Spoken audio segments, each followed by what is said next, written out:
Modern architecture is a passion of mine. I'm drawn to the clarity of ideas, the development of concept, the forms, the shapes of the buildings, but not everyone agrees. For some people, they misunderstand modern architecture. So let me show you how I design a modern home. My name is Francesco Di Sarra from FrankFranco Architects. We're based in Toronto and we specialize in modern architecture. Let's get started.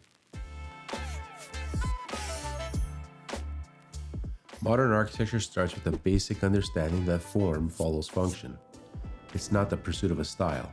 Modern need not have a specific look or aesthetic at its root. Modern architecture is about how people actually live. Some people think it means empty or void. It's quite the opposite. It's crafted with intention, focused on what is needed. It does away with noise and clutter. It's clear, simple, and functional.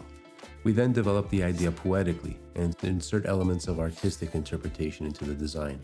We use few materials, manage light, and blur the lines between living inside and living outside. It sounds a big gallery-esque, and it can be, but we tend to do things in a way we call denim modern. It's comfortable and everyday wearable. The history of modern architecture, for me, starts in Europe with the Bauhaus movement in the early 20th century. Buildings were simple, using materials honestly, such as steel, glass, and concrete. It was a bit of an intimidating look, bordering on brutalism. By mid-century, in North America, that philosophy evolved into what many people now recognize as mid-century modern. Minimal forms, open floor plans, large windows, connecting homes to nature. A great example of this is the case study experiment, where architects were commissioned to design a series of homes aimed at providing affordable housing that could be easily replicated. These homes are famous examples of modern architecture.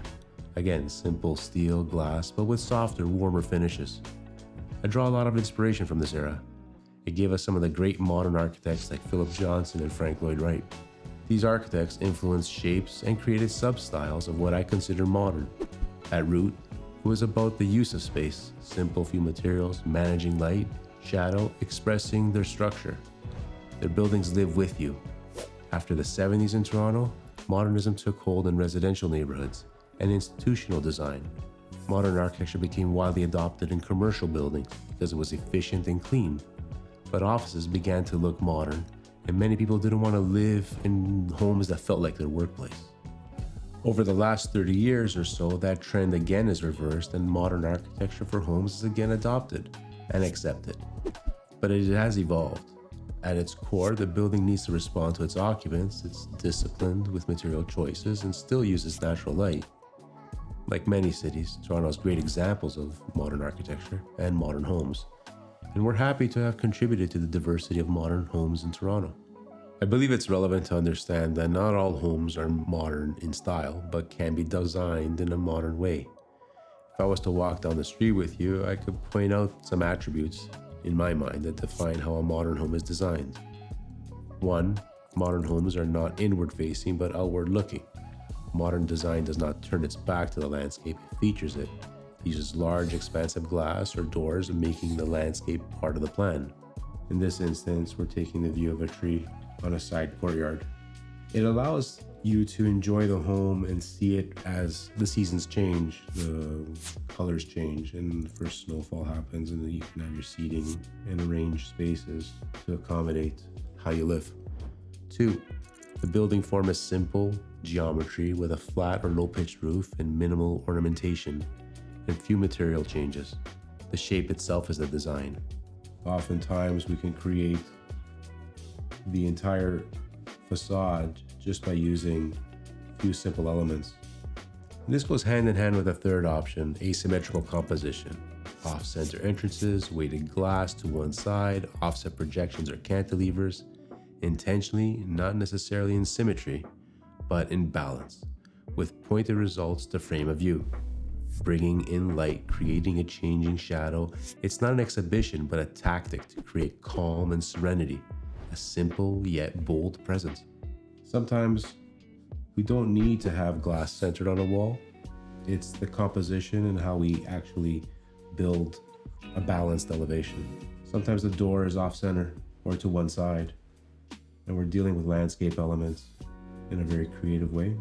All these elements come together to create a very simple, elegant solution and force us to think about how we actually going to use the building. When people tell me they don't like modern architecture and design, it's usually one of two things. They don't like minimalism, or they've seen modern done poorly. People feel modern can be cold, however its intention is quite the opposite. Warmth in architecture doesn't come from decoration, it comes from proportion, light, materials, and how a space makes you feel. The intention of modern architecture is to be a vessel for the things, the activities that you do. Actually, it's the building getting out of the way of your life and making it easy. Modern architecture often creates calm. Its simplicity allows people, art, furniture, and life to become the focus. Hopefully you understand a bit more about modern design and architecture. In the end, modern architecture isn't something you force. People are usually drawn to it emotionally. It's something you crave. It's a calmer environment, less visual noise. The building does not compete for your attention. It gives you space to quietly think. One way to explain it, a modern home is a gallery. The space steps back so your life and the things you genuinely love can be the focus. If you want a home that feels calm, intentional, and connected to its surroundings, modern might be a great fit. If you enjoy this, follow along. We'll be sharing more about modern design and what it looks like in real projects.